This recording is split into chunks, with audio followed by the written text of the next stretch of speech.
Dandavat Pranams, Hare Krishna, Hari Bol, Hari Bol. Welcome to our virtual Gora Parikrama. So we're on the fourth day today. We've already covered 6 islands. We're going to cover an extra island today, that'll make 7. We're going to stay in Koladvipa to visit Samudraga and Champahata. That's in Koladvipa. And then we'll go to Vidyanagar and Radhakund, which is in Rtudvipa. So at the end of today we'll have covered 7 islands. And then tomorrow we will cover the last 2, Janudvipa and Modrandvipa. So the devotees will start to get an idea of the geography, how we're walking around the holy Dham. It's very, very helpful to orientate ourselves. Otherwise it's all just, bewildering. But if we know the map, which is more simple than Braj. In Braj it's 30 days we wander through 12 forests. But today it's just Koladvipa and Rtudvipa, Radhakund. So we'll have a short kirtan and then we'll go to Samudraga. Or actually we can think of going to Samudraga on the way, because Samudraga's about 7 or 8 kilometers from Navadvipa. You walk out on the main road and we walk along. It's quite a long walk, but it's nothing like as long as it was yesterday. Yesterday was about 15 kilometers walk. So the devotees' blisters will have healed something, or at least be ready for today. So it's not such a shock today for the walk. Okay. Namah Om Vishnu Padaya Radhikaya Priyatmane Shri Shri Bhakti Vedanta Narayana Namine Namah Om Vishnu Padaya Krishna Prasaya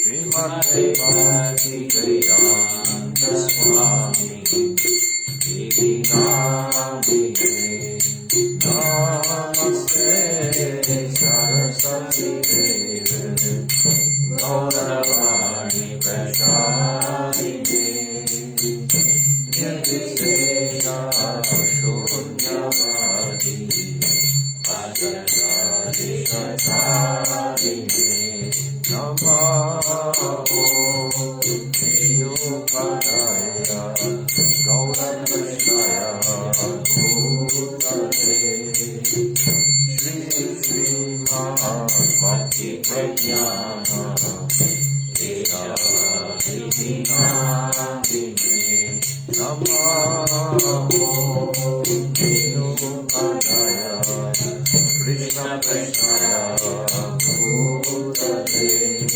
Srimate Bhakti Siddhanta Saraswati Iti Namine Jaya Shri Krishna Chaitanya Prabhu Nityananda Shri Advaita Gadadhara Shivasadi Gaura Bhakta Vrinda Jaya Shri Krishna Chaitanya Prabhu Nityananda Shri Advaita Gadadhara Shivasadi Gaura Bhakta Vrinda Jaya Shri Krishna Chaitanya Prabhu Nityananda Shri Advaita Gadadhara Shivasadi Gaura Bhakta Vrinda Jaya Shri Krishna Chaitanya Prabhu Nityananda Shri Advaita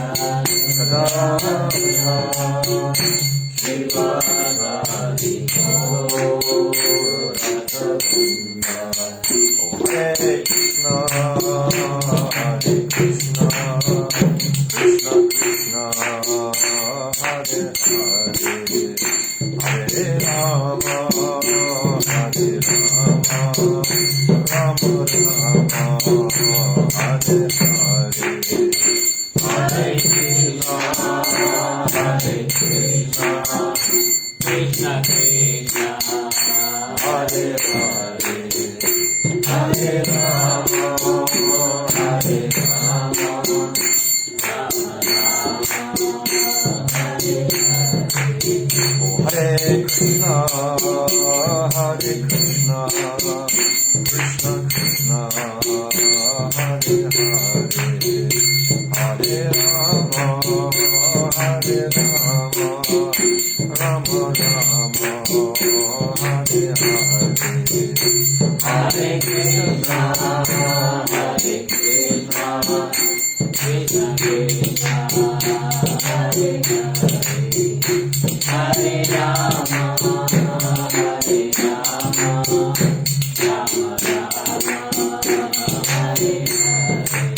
Oh, Hare Krishna, Hare Krishna, Krishna Krishna, Hare Hare, Hare Rama, Hare Rama, Rama Rama,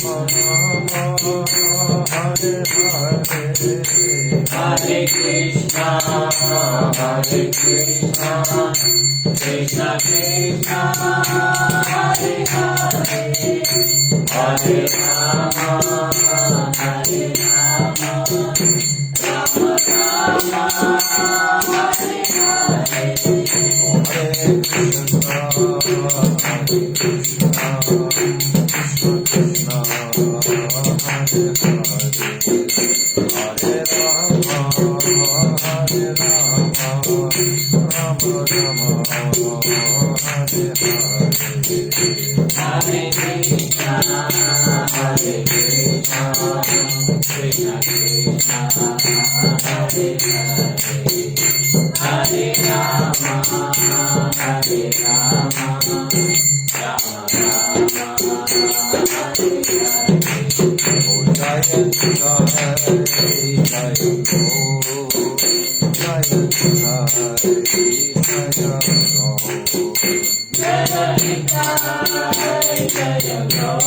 Go, Jaya Jaya, Jaya Go, Jaya Jaya, Jaya Go.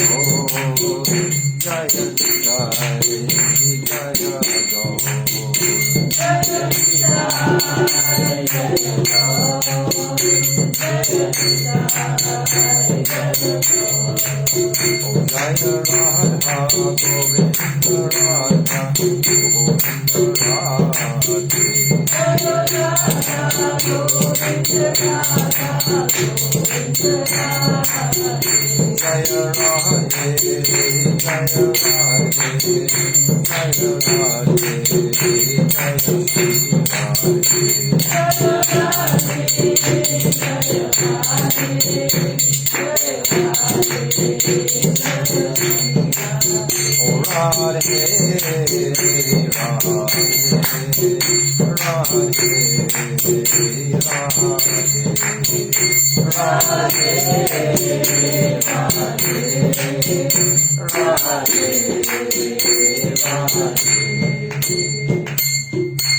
Jai Shri Shri Guru Gauranga Habe Giri Hare, Radha Govinda Ju Ki Jai, Nityananda Rai Ki Jai, Sachinandana Gaura Hari Ki Jai, Jai Nitya Lila Pravishta Om, Asto Tarazara Shishimad, Srila Bhakti Vedanta Narayan Goswami Maharaj Ki Jai, Jai Nitya Lila Pravishta Om, Asto Tarazara Shishimad, Srila Bhakti Vedanta Swami Srila Prabhupada Ki Jai, Jai Nitya Lila Pravishta Om, Asto Tarazara Shishimad, Srila Bhakti Pragyan Keshav Goswami Maharaj Ki Jai, Jai Jagat Guru Nitya Lila Pravishta Om, Asto Tarazara Shishimad, Srila Bhakti Siddhanta Saraswati Goswami Prabhupada ki jai. Jai Paramahamsa Mahabhagavat Srila Gaura Kishodas Babaji Maharaj ki jai.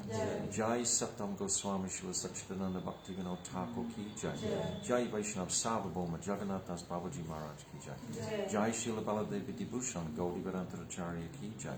Jai Srila Vishwanath Chakravarti Thakur ki jai. Jai Narottam Srinivas Shyamananda Prabhu Traya ki jai. Jai Srila Krishnadas Kaviraj Goswami ki jai.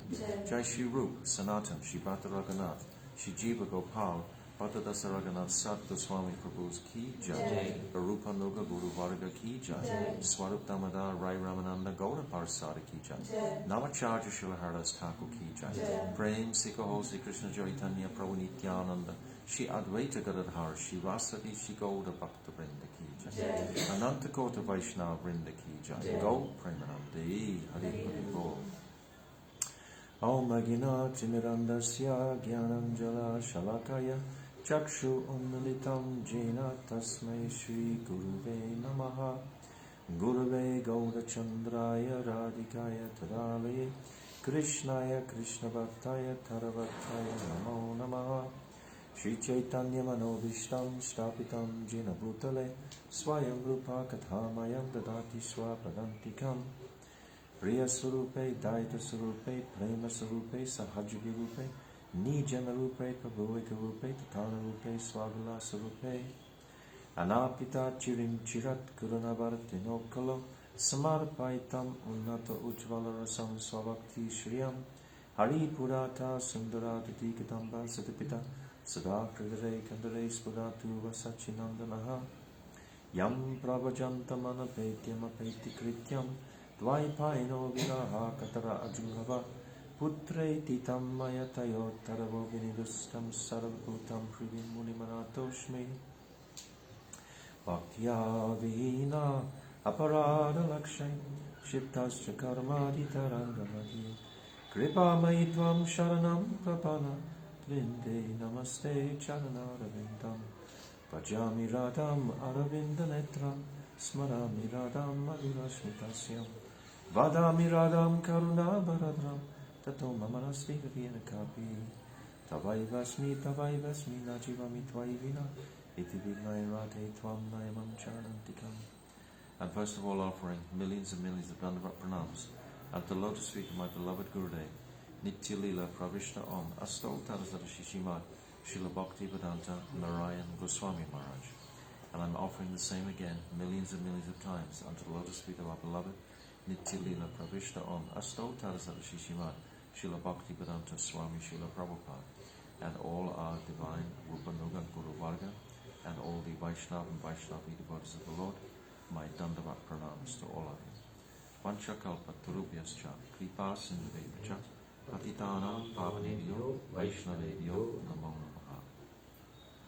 So today we're leaving the township of Navadvip and the place Keshavji Gaudiya Math, if that's where we've been. Let's refresh it because network is a problem and it's not saying that.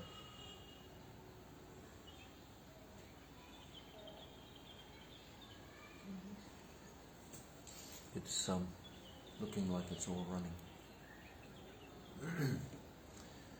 So we've left Keshavji Gaudiya Math and we walk up the steep embankment onto the road, and we walk through the village of Navadvip now, and then we head out to our left as if we're going to Calcutta in that direction. And we walk for about 7-8 kilometers along the road there until we come to Samudra Garden. Is it working now? Probably the Wi-Fi is working, but not the cable network. It says it's working, all. Everything is saying it's working here. Can somebody text me from outside whether you're getting this connection or not? Anybody there like to just send a text message that you're receiving this? Please, anybody? At all? Maybe no one is getting this then. Oh yes, got Rasa Manjari saying on Facebook. But what about on YouTube? YouTube is working. YouTube's working, yeah. Okay. So we're walking up towards Samudraga, about 7 kilometers, and we come to this. It's the very northern extremity of southern extremity of the Dam, and this is where Samudra, the ocean, comes up along Mother Ganga to take darshan of Navadvip. And 5,000 years ago, Samudra Sen had his kingdom, his palace. The center of his kingdom was there at Samudragar. That's where it got its name from. So Samudra Sen is there. And 5,000 years ago was when the Rajasurya sacrifice took place. And Samudra Sen, he was a great devotee of Krishna. And he wanted to have darshan of Krishna. Very eagerly he wanted to have darshan of Krishna. And he was thinking, he'd heard and understood that the sacrificial horse had come out from Hastinapur to challenge anyone in all of Bharatvash, that if they had a problem with the government of Yudhisthira, then they would have to take the horse and have battle. This was the way that the sacrifice took place with the sacrificial horse, just like the time of when Ganga descends. Kapila Muni had actually captured that horse, or that horse was in his ashram. So the horse comes into the kingdom of Samudra Sen, and he's thinking in his mind, if I give a really fierce fight to Bhimsen, because the four brothers, they went to the four directions of Bharatvash. What's that? Went to the four directions, and Bhimsen came this way to the eastern side of Bharatvash. And Samudra Sen, he decided, I'll fight with all of my strength. I'll get my army and will fully give battle to Bhimsen. So much so that he'll have to cry out for Krishna's protection, because Bhimsen is always under protection of Krishna. Samudra Sen, he knew that. So when Bhimsen came with his big army into the kingdom of Samudra Sen, then Samudra Sen challenged him. Very fiercely he fought. So fiercely that Bhimsen was being defeated, and his whole army was being taken out by Samudra Sen. So then Bhimsen, in his hour of need, of course, he cries out to Krishna. This is exactly what Samudra Sen was hoping for. So when Krishna comes to protect his dear servant Bhimsen, then Samudra Sen would have darshan of Krishna directly. And this is what happened. He had darshan, Samudra Sen had darshan of Krishna as Bhimsen was being defeated. Samudra Sen practically was the only person who saw Krishna. And he was totally ecstatic. And at the same time as darshan of Krishna, he saw Gauranga Mahaprabhu at the same time. He saw them both. So Samudra Sen was fully satisfied with this darshan. As soon as he had that darshan, he went and submitted to Bhimsen. He went and surrendered fully to Bhimsen, yes, saying, this kingdom is yours. And they exchanged gifts and everything, and it was a very peaceful uniting of the two personalities. But this is the place we come to, Samudragar. It's at the southern extreme where the Ganga actually comes up. Or the ocean comes up the Ganga. The ocean is like the husband of the rivers. So Ganga Devi is like the wife of Samudra. So she's making her way towards the, what's it called, the delta in Calcutta. What's it called? What's it called? When the Ganga comes in? Yes. What's it called? The place? Ganga Sagar? Ganga Sagar. Yeah. Ganga Sagar. Yes. Yeah, yeah. So it comes in there. So, but now the ocean is coming up because she wants darshan of Navadvip. So this is a very beautiful pastime. And each time we come to this place, traditionally, my Gurudev would debate about who is the greater devotee, Samudra Sen or Bhimsen. And they would come two sides. And Trivikram Maharaj would always take one side, and my Gurudev would take the other side. And they would contest who was the greater devotee. Was it Bhimsen, who had attraction for Krishna directly and was under his guidance? Or was it Samudra Sen, who had the eagerness to see Krishna? Who was the most qualified devotee? So this big debate would go on for sometimes an hour or so. And it would become very, enlivening, and all the devotees would take different sides and so on. I was trying to think last night, I couldn't remember which side my Gurudev took. I think he takes Bhimsen's side, because Bhimsen and the Pandavas are Nitya Siddha Parikas. So I think my Gurudev was on Bhimsen's side. But Srila Trivikram Maharaj would always take the other side of Samudra Sen. So this place is where we've come to, first of all today, Samudragar. And a very beautiful place. They have a nice temple there now. And there's a nice seating arrangement for thousands of devotees to be there. And we remember Samudra, we remember the ocean has come here to take darshan of Navadvip. And Ganga Devi and the ocean, they meet at this place. But this is a pastime that takes place here. And Mahaprabhu would come with his kirtan party and be very enlivened by hearing the pastimes of this Samudragar. And then we backtrack from there about 2 kilometers to Champahata. And we come to Champahata, this beautiful garden area. Now it's been very beautifully tended by one devotee is there. And previously there were not many trees or flowers there, but now it's very, very elaborate arrangement there. Beautiful flowers and blossoming trees. And we see the beautiful deities of Gaur Gadadhar are there, very large deities that traditionally were worshipped by the brother of Gadadhar Pandit. Gadadhar Pandit, his brother name was the Brahmana Dvija Vaninath. Dvija Vaninath was the brother of Gadadhar Pandit, and he would worship these beautiful forms of Gadadhar and Mahaprabhu in this garden area. So we take that beautiful darshan while we're there.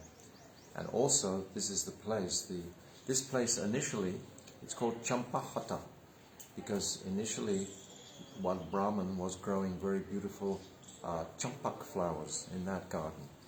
And he was offering them so nicely to Krishna, and in Satyayuga. And then Krishna, he advented in response, reciprocation with that Brahman. And he, it's described in Satyayuga, an elderly Brahman resided here and worshipped Sri Radha Govinda with these flowers. Pleased with his service, Sri Samasunda appeared before him as the beautiful form of Sri Gaura, who said, this is not right, who said, in Kali Yuga, I will manifest in the form you see now and distribute the holy name of Krishna Prem. So that Brahman was having darshan of Mahaprabhu. This is 5,000 years ago in Dwarka Yuga. He was having, more than 5,000 years ago, 1,000,000 years ago in Satyayuga, he was having darshan of Sachinandan Gaurahari. And then Mahaprabhu describes that in Kali Yuga, when I manifest, there will become a beautiful temple here, and many devotees will congregate. So every parikrama we come to this place of Champahata. And also in the garden of Champahata is the residence of Jayadev Goswami, had his residence there. He was serving the king, Lakshman Sen, at the time. And he was offered to have a place in that garden for his bhajan, and he stayed in that place, in that ashram, in Champahatta. And later on, he had a vision, and Jagannath Dev told him he has to now go to Jagannath Puri to complete his pastimes in this world. So Jayadev Goswami, he goes to Jagannath Puri with his wife, Padmavati, and he writes that Gita Govinda. He actually writes the Gita Govinda in that Champakahatta place. And then he goes to Puri, where it becomes popularized to such a degree that even Lord Jagannath can't live without hearing this beautiful prayers of Jayadev Goswami. So Jayadev Goswami, he has his ashram there. So this is in Champahatta, and we hear these glories while we're there today of Jayadev Goswami. Jayadev Goswami was like a mystic personality back in the 11th century, and he was writing very beautiful poetry about Radha and Krishna in their separation and their meeting. He was one of the jewels of Akbar's court when the Muslims, Mughals were there. And there's many pastimes describing him, his different activities, etc.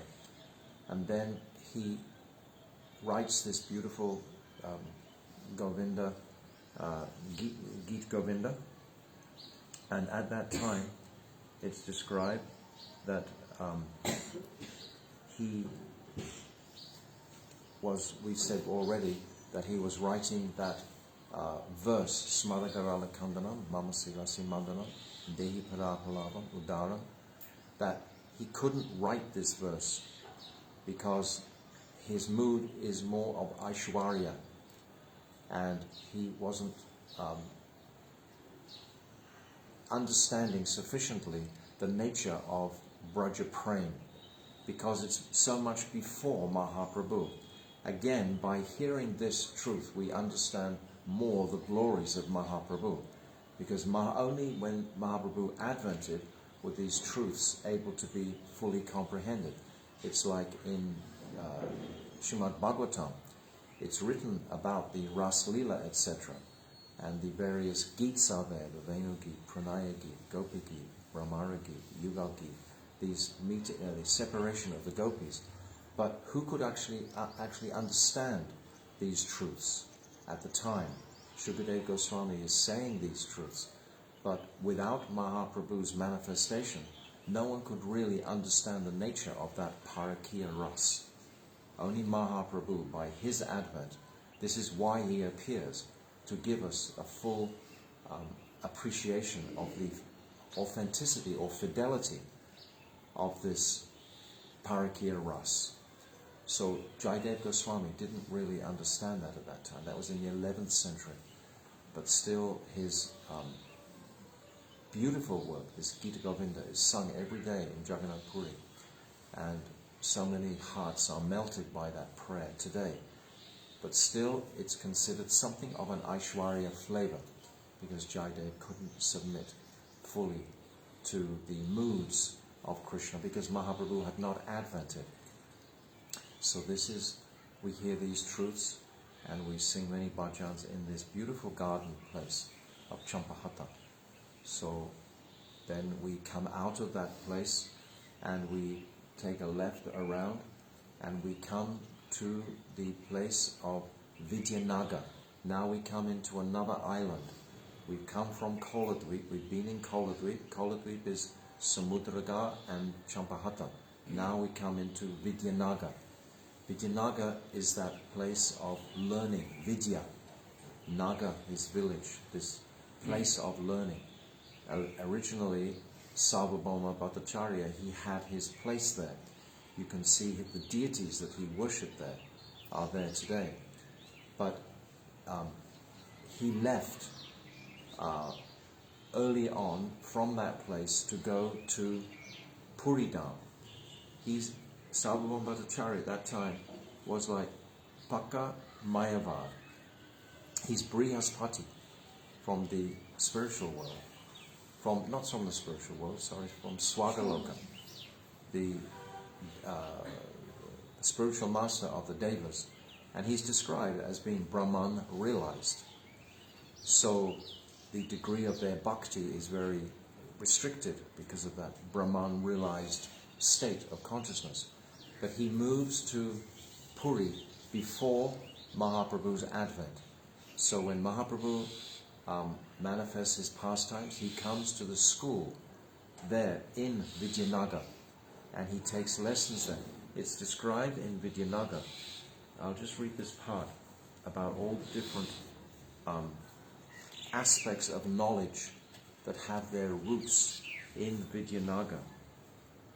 It's described that Vidyanagar is situated within Rtudvipa, in Navadvip western border. It is here that the Vedas, Upanishads, Puranas, Smritis, and the 64 kinds of knowledge originated. It is the main center of their study and instruction. Lord Brahma, the grandfather of the universe, taught the sages and the demigods at this place. So it's a very powerful, potent place to sit and contemplate all the various aspects of vidya, of knowledge in the universe, are at this very place. Like we go to Naimisharanya, where Sutta Goswami speaks the Bhagavatam, or we go to Sukratala, where Shukadeva Goswami, and there's a tremendous energetic force there, because these knowledge itself has a personality, it carries a weight, an impression is made there, in that place. So Lord Brahma, the grandfather of the universe, taught the sages and the demigods at this place. These sages, who had realized the intrinsic nature of mantras, manifested the various Upanishads. So my Gurudev would always say that if some ritual is being performed but without proper mantra, like if we're offering our bhoga, for example, without the proper mantra, then it has minimal effect, in fact. It's not just how sincerely that you're offering that bhoga, but the mantra. Krishna knows the mantra. And if we are sincere, we will have learnt the mantra to offer the bhoga nicely. If we're careless about that, then our offerings won't be accepted in the same way that they are accepted with the mantra. The mantras are very important. So, Manu, the first sun manifested from, not sun, but in this material world, Manu manifested to create the progeny in this material world. Manu, Vashishtya, Parasha, Yajnavalkya, and others manifested the Smritis and taught them to the sages. Valmiki Rishi, by Narad's mercy, compiled the original Ramayana here and taught it to Bharadvaj. So all of these powerful personalities were here. And other disciples. At this place, Dhanvantari received education in Ayurveda. Dhanvantari, he manifests from the ocean of milk, but still there's a pastime about his originating the truths of the Ayurvedic doctrines, and they were all manifested from this very place. If we remember these places, these personalities, while we're here, then we can be infused something a little bit with the immensity of this profound knowledge to some degree. At least we will have appreciation of it. That's the beginning. At least we are there appreciating this knowledge. At this place, Dhanvantari received education in Ayurveda, Vishwamitra in Dhanuveda, knowledge of weaponry, bow in particular, and Sonaka and other sages in the Vedas and Puranas. Kapila Rishi manifested Sankhya philosophy here. Gautam, Nyaya, Kambuka, Vaishishya, and Patanjali, Yoga. Jaimini manifested Mimamsa here. Vedavyas, Vedanta, Darshan.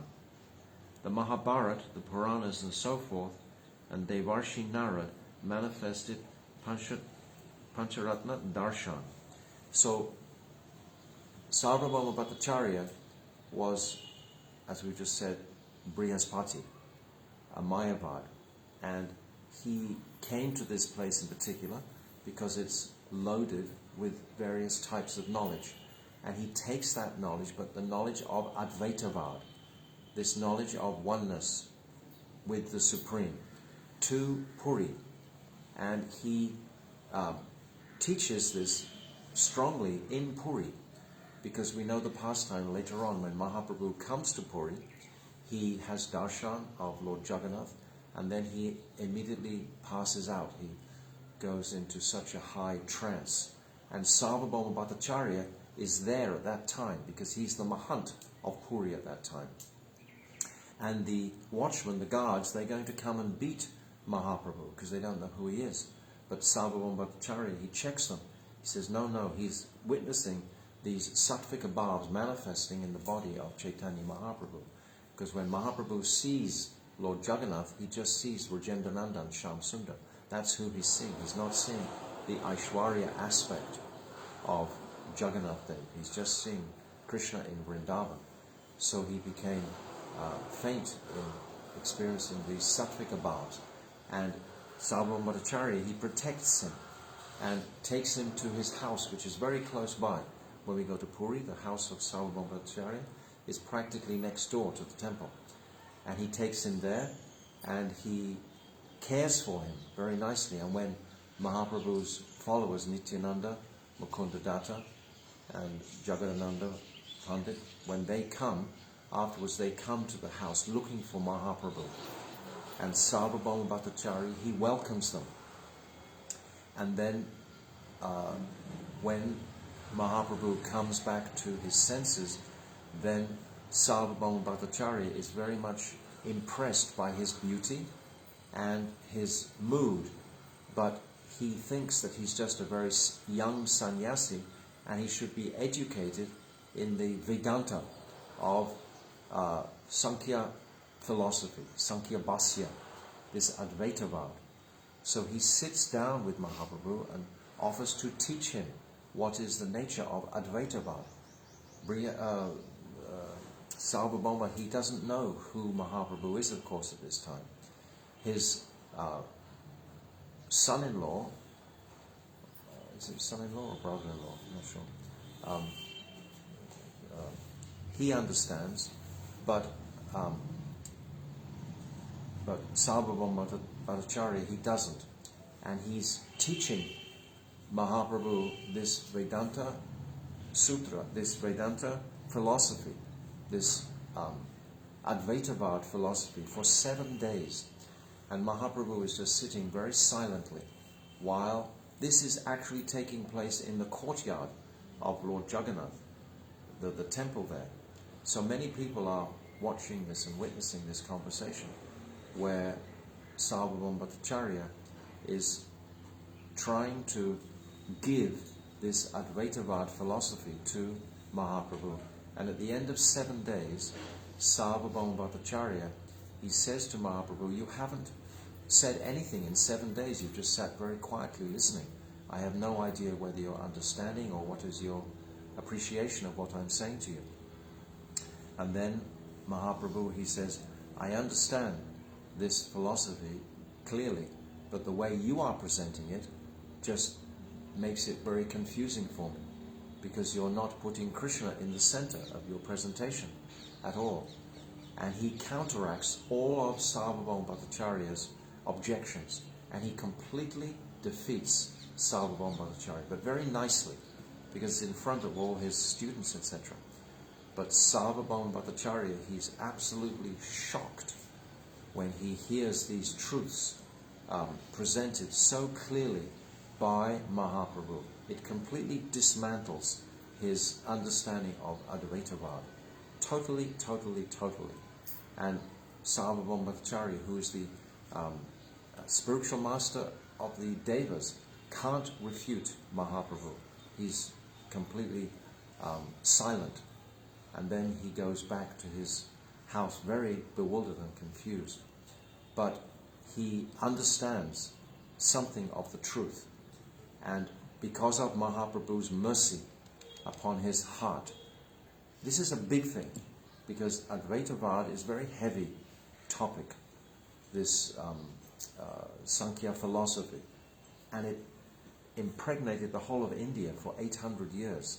It's very, very deep to be thinking this misconception that actually I am that one, that Brahman, rests in me and I can access that place of nirvana.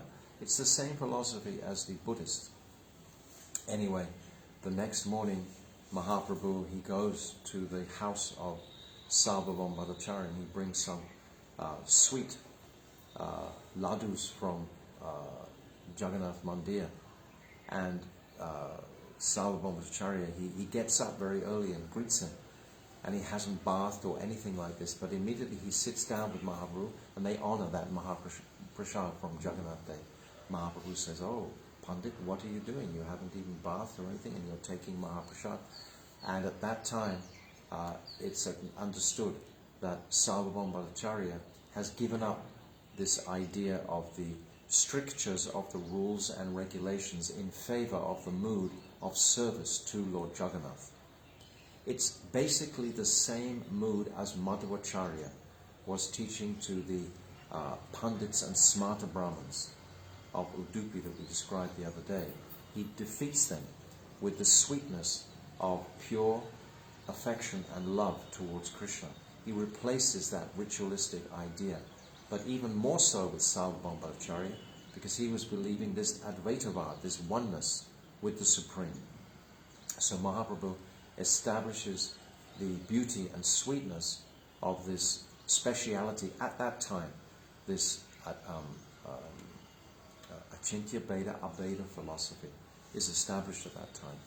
So then Sarvabhauma Bhattacharya becomes a great, great follower of Madhvacharya, composed of Mahaprabhu, and composes many, many beautiful verses glorifying Mahaprabhu.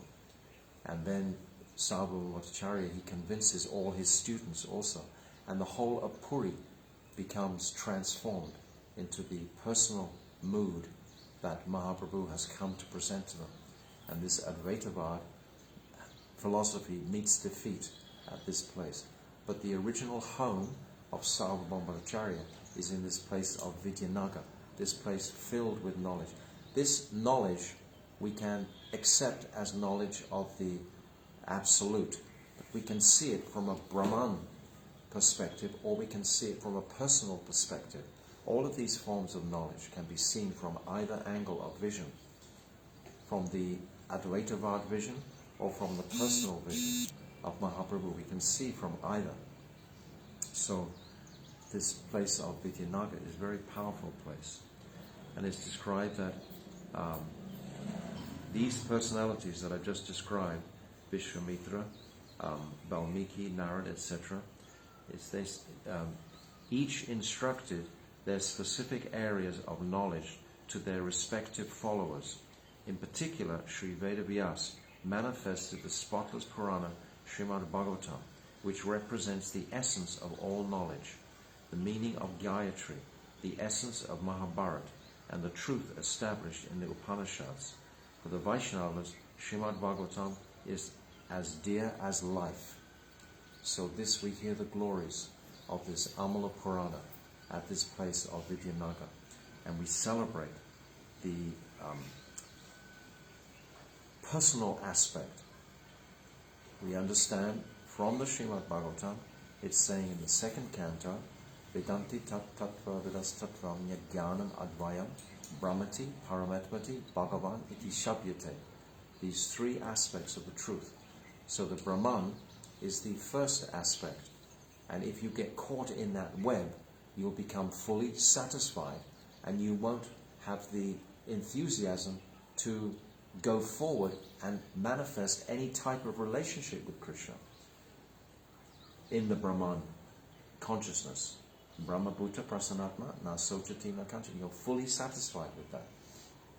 You don't go further. There's no Sambandha Gyan in that Brahman area, that location. The omniscient Brihaspati, the guru of the demigods, came to know from grandfather Brahma that Sri Krishna himself would appear as Sri Gauranga in the coming Kali Yuga, and that through Sankirtan he would distribute Krishna praying to the common person. Before Sriman Mahaprabhu manifest pastimes, Brihaspati took birth in Vidyanagar as Sarvabhauma Bhattacharya. His father's name was Sri Mahesh Vashant, and his younger brother was Sri Vidya Vachaspati, who went to Varanasi. So it's described, then just before the appearance of Sriman Mahaprabhu, Sri Sarvabhauma Bhattacharya went to Jagannath Puri, where he became the royal scholar of Maharaj Prataparudra's court. Amongst contemporary Advaitavad scholars, he was considered the most knowledgeable. Eminent learned renunciants from the Advaita school came to study Sankara Bhasya, a commentary of Vedanta Sutra or Brahma Sutra from him. So this is the condition or the respected place of Sarvabhauma Bhattacharya. And then it's that pastime that I just described that goes on for 7 days when Mahaprabhu is dismantling that Advaitavad. It's a very powerful part in the Bhagavatam to appreciate. So this is Vidyanagar. It's the abode of the 9 kinds of devotional service also. And Prodamaya resides here eternally and renders service to Sri Gaurasundar by keeping non-devotees away from bhakti. She does this by bewildering them with ignorance. That's in the form of Mahamaya, just like we described the other day. The biggest festival in Navadvip today is this Durga Puja. This is everywhere. So Mahamaya is an aspect of knowledge, it's the other side of the eye. She does this. This is the only real knowledge, Vidya, and its shadow is ignorance, avidya. Both Vidya and Avidya reside in Gauradham and directly and indirectly render eternal service to the Lord. So both of these are residing here. There's Vidya and Avidya. So the Vidya will purify the Avidya. So this is Vidyanagar. Very, very physically beautiful place. It has one tree where Mahaprabhu would sit, and he wanted a pencil one day, and the pencil manifests from that very tree with a lead so that he can write. So that tree is celebrated there. But just to hear about the immensity of the knowledge that is impregnated into this place of Vidyanagar. So then we wind through the country roads from Vidyanagar. So we've come from Samudragar to Champahata to Vidyanagar, and this is all very rural, beautiful Bengali countryside where we are today, far away from the township of Navadvip. And it's very, very beautiful, just simple villages all the way through, and mango trees, palm trees, etc. Very beautiful countryside. And as we wind through there, we come to the beautiful place of, we're in Rtudvipa now, which is Ritu means seasons. This is where all the seasons manifest, particularly the spring season.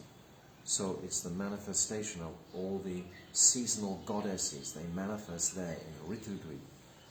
And in Rtudvipa, principally there is Radhakund and Shamakund, which are so beautiful to see. They are very, very huge lakes, much, much, much bigger than Radhakund and Shamakund here. They're extraordinary. But the residents don't even know it's Radhakund. It's called Parakobla. Parakobla. When you go there, you ask, is this Radhakund? They just look at you like, what's he talking about? But they call it Parakobla, and they don't even know that. And personally, I wanted to go and spend some time there. But the locals are very much, I don't think this YouTube is... YouTube is not working, Facebook is working. How long hasn't YouTube been working? It worked only for 9 minutes, 9 or 9.5 minutes. Okay, so nothing to do there. I just press it, but it's not buffering. Okay, so we have to adjust. So, when we come to Radhakund, the darshan of Radhakund is so beautiful. Actually, when we walk to Samudragar on the main road, we passed by the backside of Radha Kund, and often we glorify Radha Kund from the other side. But now we've come right around through Vidyanagar, and we've come to the front side of Radha Kund. And now they have a beautiful gut going down, and there's two huge like lakes that are there. In the rainy season, they're completely full, and it's a very, very beautiful place. And the local government has put a little bit of a parikrama trail around it. It's like they're beginning to put something there. But basically the residents don't know, and they don't want any foreign devotees to live there. I tried to get a place that they've seen ISKCON and so on, and they don't want any influence of foreigners in this very rural place. But we remember this Radha Kund when we're there. We immerse ourselves in the pastimes of Radha Kund in Vrindavan as we are here. And we remember that Radha Kund is considered to have many, many pastimes. Of course, this is in Madhyana Leela. This is in the middle of the day when Krishna celebrates the pastimes here the most. For 5 hours, more than 5 hours, every single day, Krishna comes, he meets the gopis at Kusum Sarovar, and then he comes with the gopis to Radha Kund. And there are the 8 principal Sakhis. They have their places. The different colours of their different kunds are here, and they're very beautifully and attractively described by the different Goswamis. You can read about those descriptions of Tunga Vidya. I think is a yellowish colour.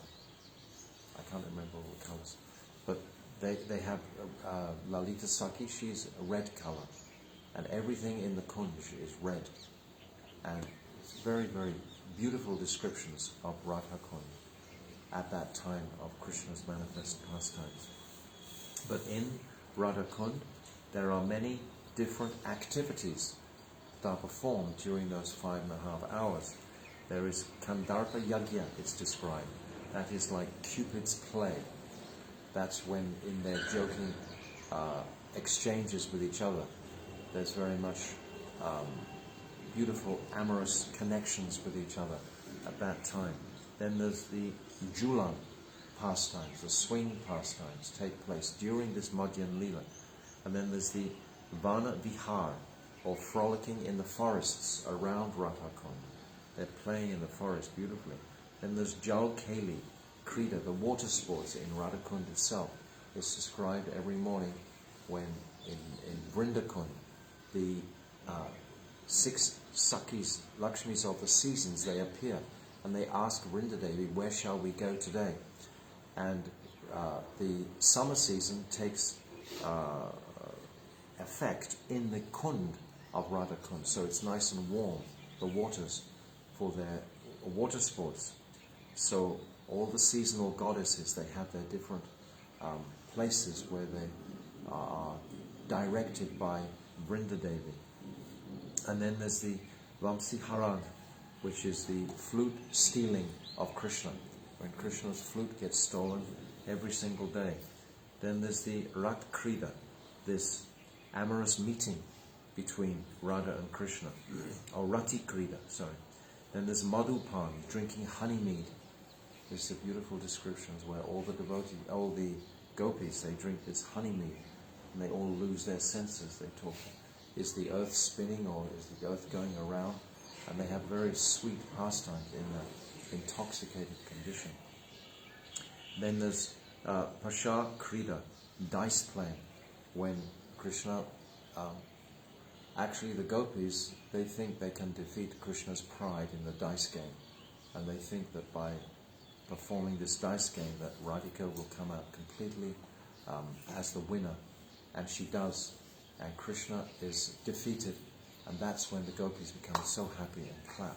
When Krishna is defeated. When Radhika is defeated by Krishna, the gopis become very unhappy. So all these pastimes are taking place in Radha Kund. So when we are in Radha Kund, in Gaura Leela, in Navadvip Dham, we can be remembering all these pastimes. Then there's the Anka Michoni, hide and seek pastimes are taking place there. then the Vanya Bhajan, the picnic, then the Chalasyai, the feigning sleep, when Krishna pretends to be asleep, so he allows his flute to be stolen, so that he can go and check out all the gopis to see who's stolen his flute. But very beautiful, immaculate pastimes. The most beautiful, sweet pastime, the highest place of consciousness in the universe. It's described here, this place. I'll just read a little bit what it's got here. All the 6 seasons reside in Rtudvipa, which is full of flower gardens and lush leafy bowers. On the banks of Radhakund are dense mango groves, inhabited by singing cuckoos. That's what we experience on the way there. On the way there, as I just described before, it's the very rural part of Bengal. It's beautiful. In the kingdom of Bhajan, Sri Radhakund is supreme. Above Devidam, this material world, across the Viraja, and above both Brahmaloka and Shivaloka is Vaikuntha Dham. In Vaikuntha, above is Saket and other dhams, is Sri Krishna Loka, and within Krishna Loka, above Dwarka and Ayodhya, is Sri Mathura. Within Mathura, Sri Gokul Vrindavan is topmost. So this is the description at the end of Rupa Goswami's Upadeshamrita. He describes the topmost place in the whole universe is Radhakund. So today we've come to this place of Radhakund, which is very intoxicating for the devotees to take darshan there. But I just want to recap now from this Navadvip Bhav Taranga how Bhaktivinoda Thakur views this parikrama that we've just been on. So he'll speak from his mystical, visionary darshan of all these places, Bhaktivinoda Thakur. He writes, a little further on from here, I see the holy place called Sri Samudraga. So that's where we went at the beginning. The purifier of the whole universe. This is where Bhima had fought with King Samudra Sen, we just described that, and received a personal audience of the Lord, who is the friend of the fallen and who acknowledges his pure devotees. So this is Samudraga. Also the ocean personally comes upstream to this spot by taking shelter of the river Ganga. Seeing the pastimes of Navadvip Dham, the ocean is astounded with divine ecstatic love.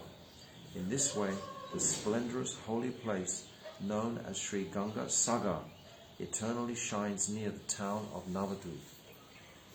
This tirtha is seen both by the demigods and the demons alike. Only the most fortunate souls can see this island of Koladvipa, the abode of supreme bliss, which is not different from the forest of Sri Bahulavan in Braj.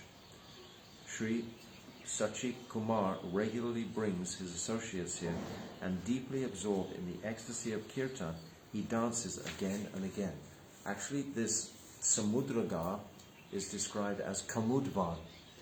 We know when we cross over from Mahavan, cross over the Jamuna, and we come to Madhuvan. And then there is Talvan and Kamudvan and Bahulavan. These are all linked together. So where we've come today is Kamudvan in the form of Samudraga.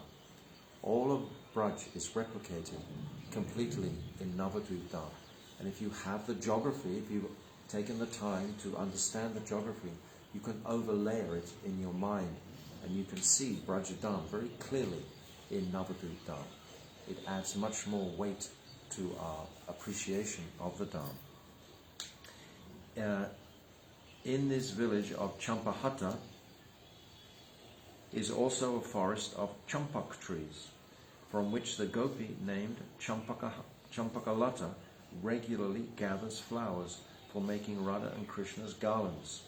This village in Navadvip is not different from the forest of Kadirvan. So Kadirvan comes after Vrindavan. Kadirvan comes before Kamyavan.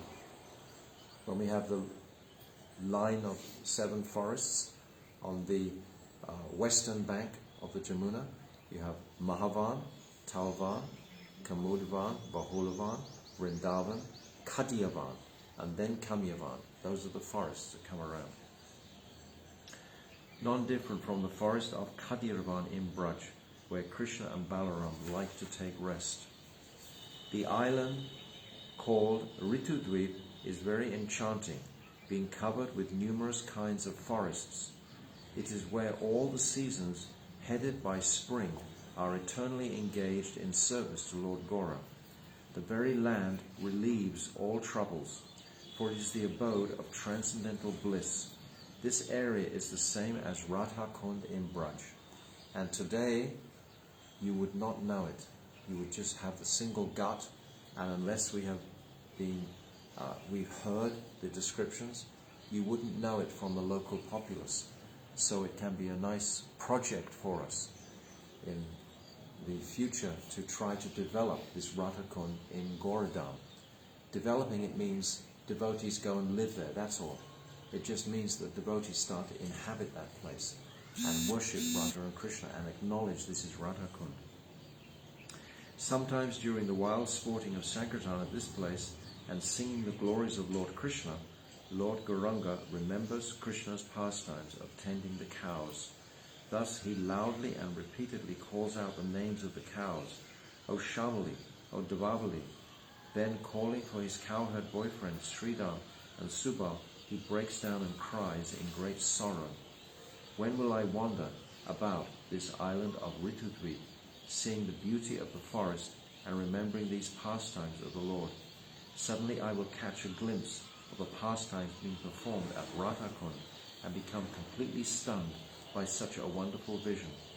Here on the bank of Manasi Ganga, Balaram and Krishna, along with their cowherd boyfriends named Dam, Bala and Mahabala, herd countless calves in secluded forests. So this is his mystical vision. It's a very beautiful explanation for us all to appreciate. So we'll stop here for today, but I hope you've caught something of this mood of Samudraga and Champahata and Vidyanagar and Radhakund. Just 4 places to remember. And we've covered 2 islands we walked through today, Koladvipa and Rtudvipa. And tomorrow we just have 2 more islands left, Janudvipa and Moldrumdvipa. These 2 islands. We've already been to Rudradvipa. We walked there on Ekadashi day and heard about Shivji being there. So we've already been there. So Gora Mandal Parikrama Ki Jai. Go Premanandi. Hare Krishna, Krishna Krishna, Hare Hare, Hare Rama, Rama, Hare Hare, Hare Krishna, Krishna Krishna, Hare Hare, Hare Rama, Rama Rama, Hare Hare, Hare Krishna, Krishna Krishna, Hare Hare, Hare Rama, Rama Rama, Hare Hare. Oh, Hari Bol, Hari Bol, Hari Bol, Hari Bol, Nitai Gaur Hari Bol, Hari Bol, Hari Bol, Hari Bol. Go, Premanandi, Hari Bol. Vanchakapa Sarubhyascha, Kripa Sindhuvyacha, Patitanam Pavanibhyo, Vaishnavibhyo, Namo Namaha. Stop this anyway.